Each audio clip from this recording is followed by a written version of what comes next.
नमस्कार। I am Vikram Kumar जोत्रा, आपका music instructor. हमने पिछले लेसन में सीखा था कि अलंकारों की प्रैक्टिस कैसे करनी है, कैसे हमने अपने गले में हरकतें बनानी है, अलंकार को कैसे बनाना है।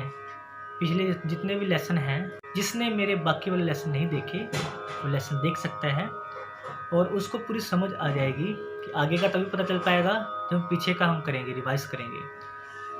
आज के लेसन में हम सीखेंगे कि एक सप्तक में कितने स्वर होते हैं।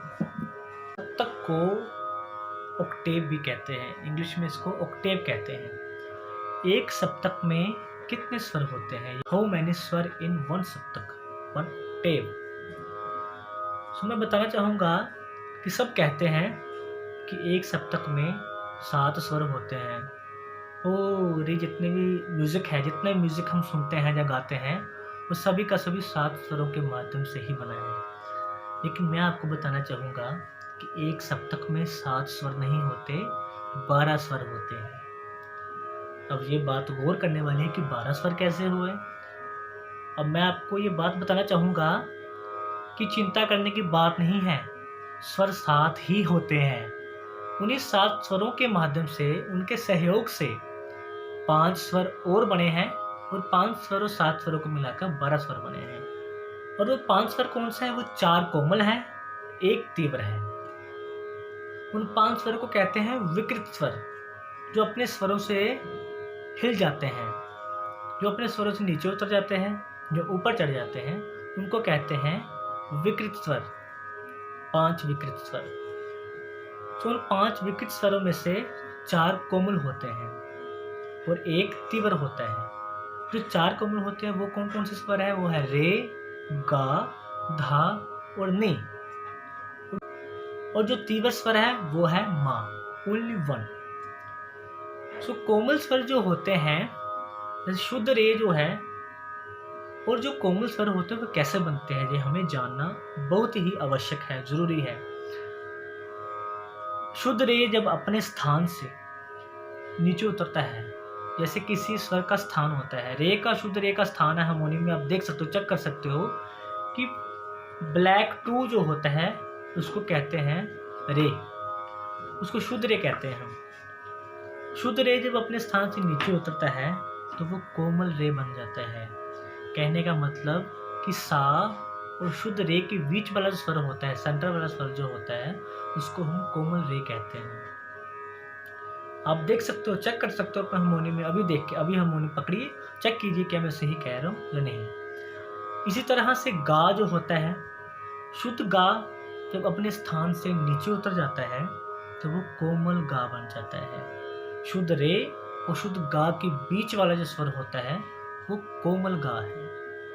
इसी तरह से धा भी ऐसे होगा, शुद्ध धा जब अपने स्थान से नीचे उतर जाएगा तो कोमल धा बन जाएगा। शुद्ध नी अगर अपने स्थान से नीचे उतर जाएगा तो वो कोमल नी बन जाएगा।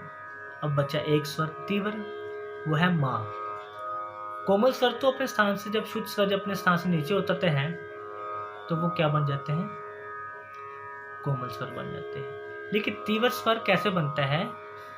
अगर शुद्ध माँ अपने स्थान से ऊपर की ओर चढ़ता है, वो नीचे की ओर नहीं आता, वो जब ऊपर की ओर चढ़ता है तो उसको कहते हैं तीव्र माँ।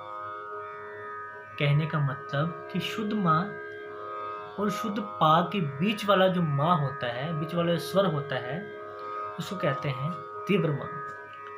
लेकिन 2 स्वर ऐसे होते हैं जो अपनी जगह से नहीं हिलते, उनको कहते हैं अचल स्वर। वो कौन कौन से स्वर हैं? वो है सा और पा। सा और पा अपनी जगह से कभी नहीं हिलते, वो अपनी जगह पे हमेशा के लिए रहते हैं, उनको कहते हैं अचल स्वर। गाने इनको गा के भी देख सकते हो, बहुत फर्क है इनको गाने में भी। जैसे हमने सा गाया, सा, अब शुद्ध रे गाएंगे, रे। अब हार्मोनियम देखिए अपना, सा और रे के बीच में एक स्वर है, वो है कोमल रे। अभी मैं कोमल रे को गाऊंगा, रे गाया मैंने। अब शुद्ध रे को गाएंगे, रे, कोमल रे, रे, रे। ये फर्क है दोनों में, कोमल रे शुद्ध रे में बहुत फर्क है। इस तरह से शुद्ध गा, गा, कोमल गा, इसी के नीचे उतर जाएंगे तो गा, गा, ये फर्क है दोनों में। तो होगा, इसी तरह धा होगा, इसी तरह से नी होगा। और मध्यम स्वर कैसे बनेगा तीव्र? जैसे हमने शुद्ध माँ पकड़ा, माँ, आप अपने हारमोनियम में चेक कर सकते हो अभी, सारे गा माँ, शुद्ध माँ, दिस इज शुद्ध माँ। तीव्र माँ कैसे बनेगा? शुद्ध माँ जब अपने स्थान से ऊपर की ओर चढ़ेगा, इसी के साथ वाला स्वर जो ऊपर की ओर, नीचे की ओर नहीं, ऊपर की ओर, माँ, माँ, माँ, शुद्ध तीव्र, माँ, ऊपर की ओर चढ़ेंगे तो कहते हैं तीव्र माँ। ये हो गए ऑक्टेव में कितने स्वर होते हैं? 12 स्वर होते हैं, 12 स्वर होते हैं एक ऑक्टेव में, एक सप्तक में। 12 स्वर कैसे होते हैं मैंने आपको बताया, स्क्रीन में आपको शो हो जाएंगे, देख सकते हो।